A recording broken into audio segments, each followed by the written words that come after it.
Good morning. We want to jump back into Hebrews this morning and see if we can't focus a little bit more on the greatness of Christ and see if that greatness can't lead us to worship and to carry us through the day as we focus on Him. That's always a good way to start. We just completed really the first major warning of the book. It really kind of concludes in chapter 2, verse 4.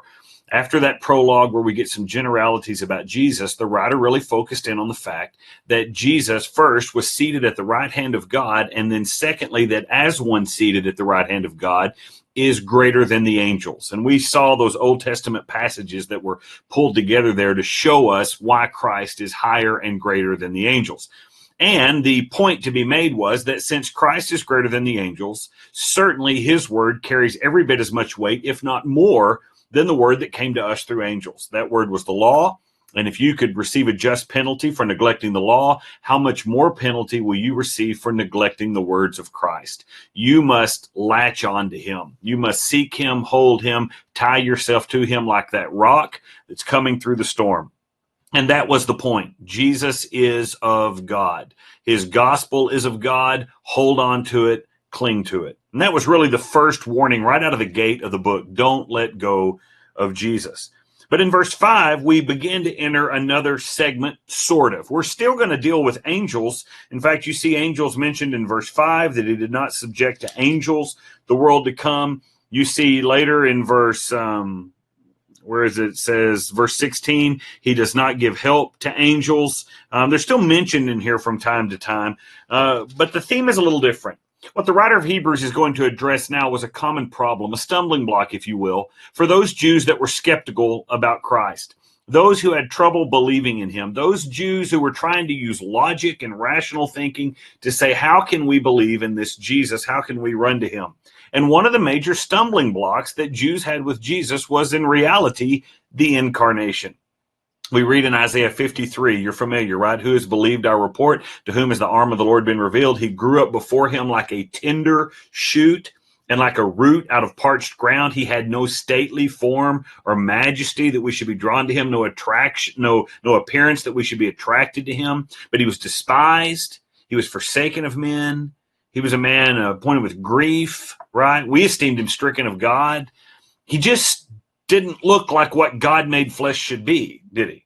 You wouldn't expect that the God of the universe, who Solomon said couldn't cram his big dough in the temple, you wouldn't expect that the God of the universe would enter creation in human form, that he would be born as a baby, that he would be laid in a manger, that he would allow himself to be mocked and scorned and ridiculed, and ultimately that this God would allow himself to be crucified on a cross by those he created. That was so far-fetched to the Jews. The incarnation was a massive stumbling block. Read it through the Gospels. The fact that Jesus, being a man, they would say, makes himself out to be God. That's John 5. They just couldn't believe that they would make such an assertion about Christ, or that he would make such an assertion about himself. Surely that was blasphemy, they thought. Well, the writer of Hebrews now is going to address the issue of the incarnation. He's going to tackle it head on. Having now said that Jesus is greater than the angels, everyone that would argue would say, no, that's not true. If you're telling me Jesus was a man, Jesus was lesser than the angels, how can Jesus be God? How does this make sense? Well, the writer of Hebrews is going to tackle that. And that's really what the rest of chapter 2 is about. From verse 5 all the way to the end, in verse 18, he's going to defend and explain the reality and the truth of the incarnation. Now, the first point that we will make, or that the writer of Hebrews ultimately makes, and if you want to jot this down, it's really verses 5 through 9, but the point is this, that the incarnation addressed the promise of God.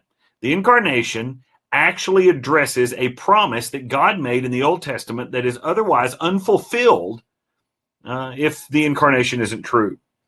Well, look at verse 5.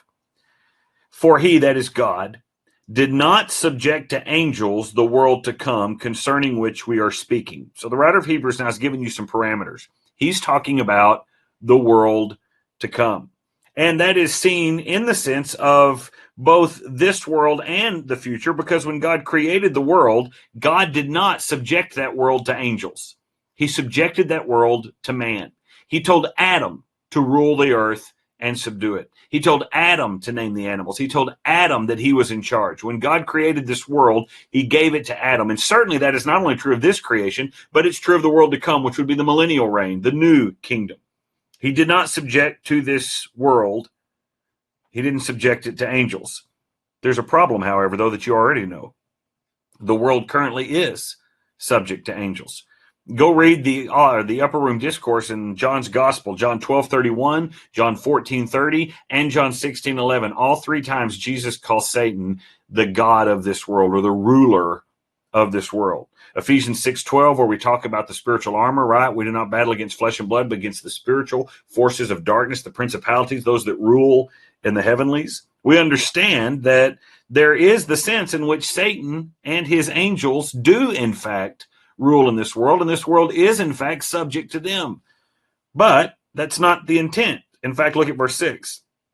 But one has testified somewhere, and by the way, the one is David, and the somewhere is Psalm 8.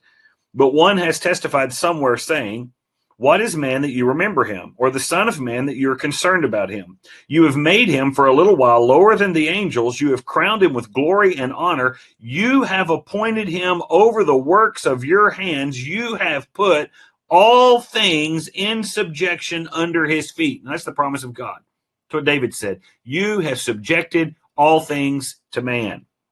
In fact, in case you missed the point, the writer of Hebrews goes on to give you a little commentary.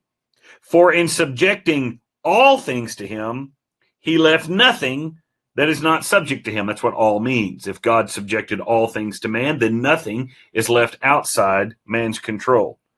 But there's a problem, he says in verse 8. But now we do not yet see all things subjected to him, do we? I used to watch Animal Planet. I haven't watched it in several years, but there were some shows on Animal Planet that were quite fascinating. One of them was called I Shouldn't Be Alive. And it was stories of people who inevitably would be caught out in nature, and they would find themselves in some predicament where nature should have killed them. Either they were on a boat and they got stranded in the ocean, or they were, in some desert area without water, or lost in some frigid climate. And the idea was that nature will kill you. We know that, don't we? Hurricanes, tornadoes, forest fires, nature will kill you. And it will kill you quickly. You don't control it. I know it would be nice to stand on the shore in Florida and tell the hurricane, go away. It'd be nice to stand in California and tell the fire to dissipate. But the reality is, you're not in control of nature, are you? If all things are subjected to man, we've got a problem because man doesn't control nature. There was another show on Animal Planet I used to watch. It was called Fatal Attractions. And it was about people who would find these attractions to dangerous animals, raise them as pets, and then ultimately, by the end of the show, the animal they raised as a pet turns on them and either severely injures them or kills them. People that maybe would have a Bengal tiger as a pet or venomous snakes as a pet. There was one guy that had I think it was like an orangutan or a chimpanzee as a pet, and eventually they turn on them and kill them. And what you find out is man's not in control of the animals either, are they? I mean, I saw a video on Mountain Lion the other day on social media that backed a man up a road for miles. It would have been nice. And the guy's trying everything he can to that mountain lion to say, turn around, go back, hey, leave. He even begged with it, sweetie, come on, go back. You get it. You're not in control, are you? It'd be nice. Tell the lion, go away. Tell the bear, back down. But they don't listen. You're not in charge. So the promise that David refers to in Psalm 8 gives us a little bit of pause, because even though the Bible says that God put all things in subjection under the feet of man, we don't see that. That's not the current reality. In steps the incarnation. Verse 9. We don't see all things subjected to man, but we do see him, capital H, who was made for a little while lower than the angels, namely Jesus, because of the suffering of death, crowned with glory and honor, so that by the grace of God he might taste death for everyone. Now let's think about Adam. Adam placed in the garden, given dominion over all things. God gave Adam one command: don't eat from that tree. The day you eat of it, you will surely what? Die. The penalty for Adam's rebellion is death. There is no reconciliation. There is no return back to your previous glory. There is no return back to your previous status. There is no return of authority until you pay the debt, which is death. Now, that's problematic for humanity, because when you pay the debt, which is death, then you have no opportunity to rule and reign again. But Adam sold his birthright, if you will, to the usurper, who now rules and is subject over this world. And Adam sold it to him. And now Adam has to die to get it back. The problem is, as we said, Adam can't die and get it back. But this is why we see the incarnation. We see this Jesus, who for a little while was made lower than the angels. What's that mean? He became human. Jesus became human, and you'll see it again at the end of the chapter, so that he could die. Because of the suffering of death, he was crowned with glory and honor, so that by the grace of God, he might what? Taste. It's not permanent with him, is it? Because he rose again. It's just a taste. He might taste death for everyone. He came to fulfill our punishment. You know why the incarnation makes sense? It addresses the promise of God. It is the only way that man can return to his rightful role and calling of God. Jesus fulfilled it for us. He became human to pay man's debt so that man can return to his place of prominence. And in the world to come, that will most assuredly happen. What do you read about it in the prophet Isaiah? That the wolf will dwell with the lamb, that the lion will dwell with the lamb, right? That the little child will play next to the cobra, right? Dominion restored, as it was in the garden. Paradise restored, all because of the incarnation and ultimately the death of Christ. What Jesus did was to return us from our blunder, to return us from our failure. The incarnation was the only way that was possible. It is absurd that the God of the universe would step into human flesh, but he did it for us. Spend some time thanking God today that he humbled himself to the point of becoming humanity, that he might rescue sinful man from their sin and their penalty and their curse. What a glorious Savior he is. Thank him for that today. And you have a great day in him.